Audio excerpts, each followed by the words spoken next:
নমস্কার বন্ধুরা, দিতির রান্নাঘর উইথ ব্লগ চ্যানেলে আপনাদের প্রত্যেককে স্বাগত। দেখুন, আজকে নিয়ে চলে এসেছি পটলের একটা দুর্দান্ত রেসিপি। খুব সহজেই এই রান্নাটা হয়ে যায়, মশলা বাটাবাটির কোনো ঝামেলা নেই। তো আজকের পটলের এই রেসিপিটা আমি কিভাবে বানিয়েছি চলুন দেখে নিন। দেখুন বন্ধুরা, পটলের এই রান্নাটার জন্য কড়াইতে দিয়ে দিয়েছি তেল। আর তেলটাকে আগে খুব ভালোভাবে গরম করে নেব। আর এইদিকে পটলগুলোকে আমি আস্ত আস্তই কেটে মাঝখান থেকে মাথায় দুপাশ থেকে এরকমভাবে চিড়ে রেখেছি। তেল সুন্দর গরম হয়ে গেছে, এবার পটলগুলো দিয়ে দেব।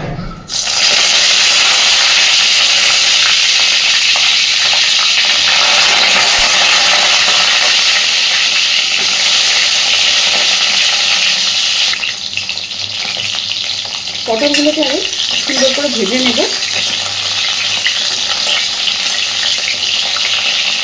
এই পর্যায়ে আমি পটলের মধ্যে দিয়ে দেবো একটু লবণ আর হলুদ। প্রথমেই দিচ্ছি লবণ। এখানে কিন্তু আমি শুধু পটলটুকু ভাজবো, সেই পরিমাণেই লবণ ব্যবহার করেছি।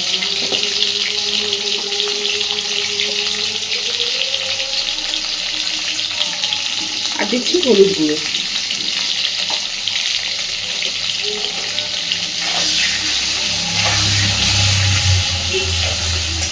বেশ সুন্দরভাবে ভাজতে হবে পটলটা।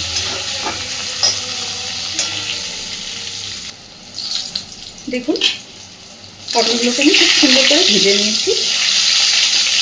এবার সমস্ত পটলগুলো তেল থেকে তুলে নেব।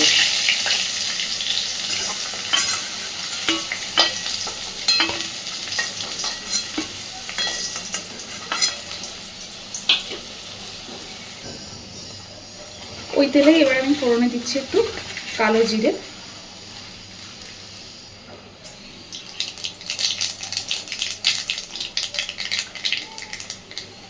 আর দিচ্ছি পেঁয়াজ কুচি, টমেটো কুচি আর চেরা কাঁচা লঙ্কা।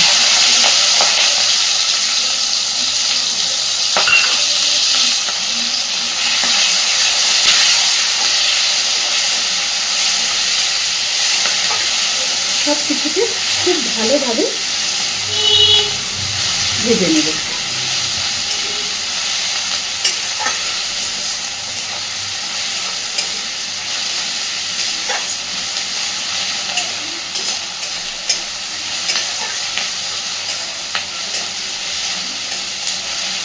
পেঁয়াজ, কাঁচা লঙ্কা, টমেটো এই ভাজাটা যতটা একটুখানি মোটামুটি একেবারে লালচে করে নয়, কিন্তু বেশ খানিকটা একটু ভেজে নিতে হবে আগে।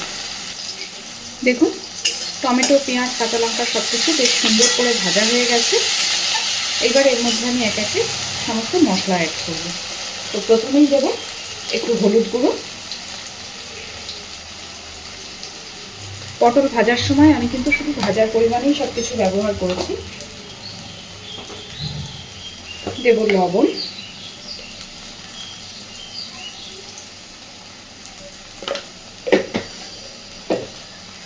এবার দেব একটু জিরের গুঁড়ো,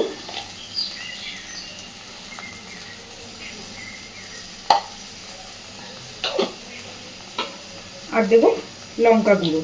এটা কিন্তু ঝাল লঙ্কা গুঁড়ো, তাই ঝালটা আপনারা আপনাদের পরিমাণ মতো বুঝে ব্যবহার করবেন।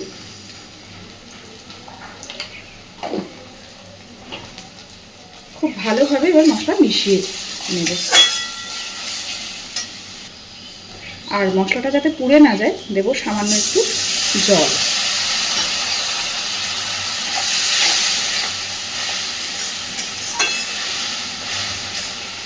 এইবার গ্যাসের ফ্লেমটাকে মিডিয়ামে রেখে মশলা থেকে তেল ছাড়া পর্যন্ত এইভাবে মশলাটাকে একটু কষে নেব।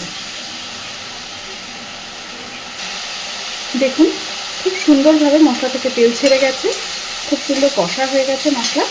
এইবার ভেজে রাখা পটলগুলো আমি এর মধ্যে দিয়ে দেব।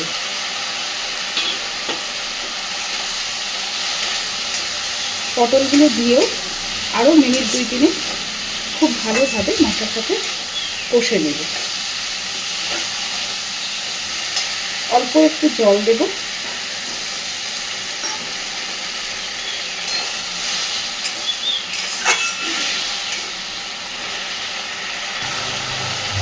দিয়ে দেব অল্প কয়েক দানা চিনি।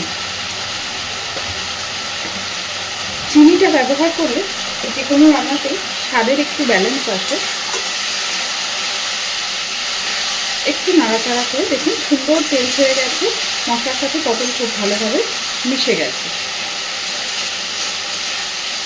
দেখতেই পাচ্ছেন কত সুন্দর মশলা থেকে তেল ছেড়েছে। এইবার দিয়ে দেবো জল। যদিও পটল ভাজা আছে তাই খুব বেশি পরিমাণে জল ব্যবহারের কোনো দরকার নেই। আর এই রান্নাটাতে খুব বেশি গ্রেভিও থাকবে না, একটু তেল তেলই হবে।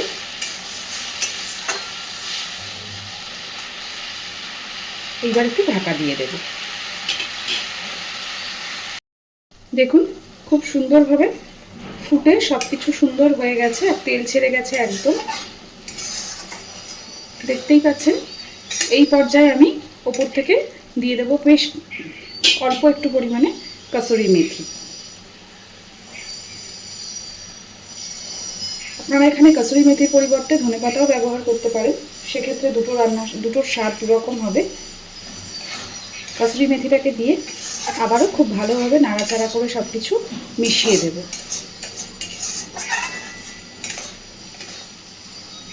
এবার গ্যাসের ফ্লেমটা আমি অফ করে দেব। আজকের আমার খুব সিম্পলভাবে এইভাবে পটলের এই রেসিপিটা আপনাদের কেমন লেগেছে আমাকে অবশ্যই জানাবেন, আর এইভাবে বাড়িতে অবশ্যই ট্রাই করে দেখবেন। আশা করি খারাপ লাগবে না আপনাদের, কারণ এটা কিন্তু গরম ভাতের সাথে বেশ লাগে খেতে।